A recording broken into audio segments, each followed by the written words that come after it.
Magandang araw mga kababayan.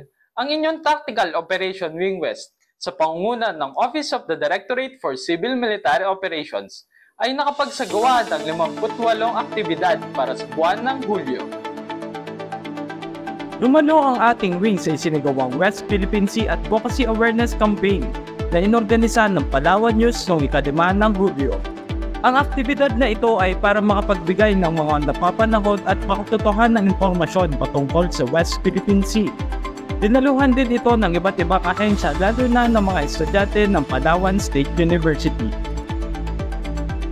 Muling nakibahagi ang ating wing sa taunang selebrasyon ng National Disaster Resilience Month, kung saan isang photostatic display ang isinagawa sa pangunguna ng PDRRMO noong ika-11 hanggang ika-12 ng Hulyo sa Robinson, Palawan, at ika-18 hanggang ika-19 ng Hulyo sa SM City, Puerto Princesa.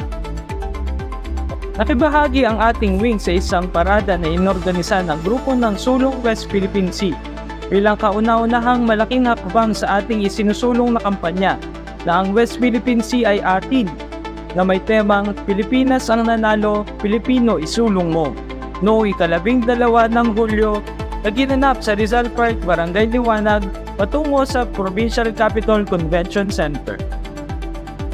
Sa pakikipagtulungan sa GoShare Philippines at iba pang mga ahensya at lokal na stakeholders, nagsagawa ang ating wing na isang outreach activity na all-in-one bayanihan sa mga residente ng 23 barangay sa Roxas, Palawan, kung saan humigit kumulang 17,000 residente ang nakinabang sa nasabing aktibidad.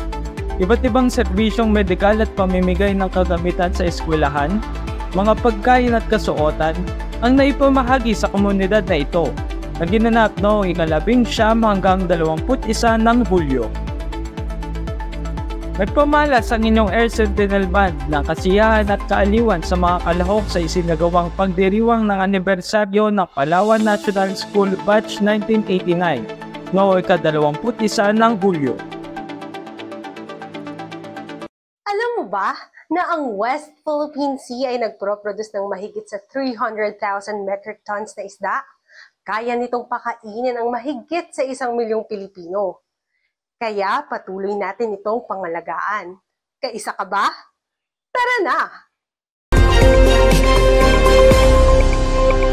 Nakiisa ang ating wing sa isinagawang mass blood donation activity na pinangunahan ng Ospital ng Palawan noong ika-7 ng Hulyo sa SM City, Puerto Princesa. Ito ay bilang pagunita sa selebrasyon ng National Blood Donors. Samantala, sumuporta din ang ating wing sa isa pang mass blood donation activity na inorganisahan ng Camp Recarte Station Hospital noong ika-22 ng Hulyo kaugnay sa nasabing selebrasyon. Nagsagawa ng radio hosting ang ating wing sa isang programa ng radyo ng DZIP Radyo Palawenyo ang Bayanihan upang magbigay ng impormasyon patungkol sa accomplishments ng wing at iba pang mga balita kaugnay sa Armed Forces of the Philippines noong ika-25 ng Hulyo. Nakatanggap ang ating wing ng sertipiko ng pagkilala mula sa Philippine Red Cross Palawan Chapter sa isinagawang Partner Stakeholders Night bilang isa sa nangungunang katuwang ng kanilang ahensya sa pagbibigay ng dugo para sa ating mga kababayang nangangailangan. Ang seremonya ay ginanap sa Costa Palawan Resort noong ika-29 ng Hulyo. Patuloy ang pagsuporta ng ating wing sa Brigada Eskwela 2024 na may tema Bayanihan tungo sa patatag na paaralan upang masiguro ang maayos at magandang kapaligiran para sa ating mag-aaral ng iba't ibang eskwelahan ng lungsod ng Puerto Princesa at lalawigan ng Palawan para sa buwan ng Hulyo.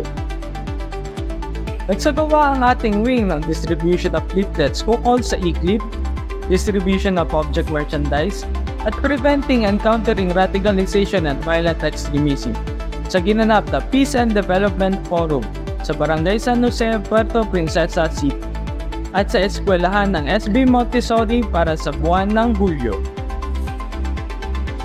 Muli, ito si Erman Landicho nagbabalita mula sa tahanan ng Tactical Operation Wing West.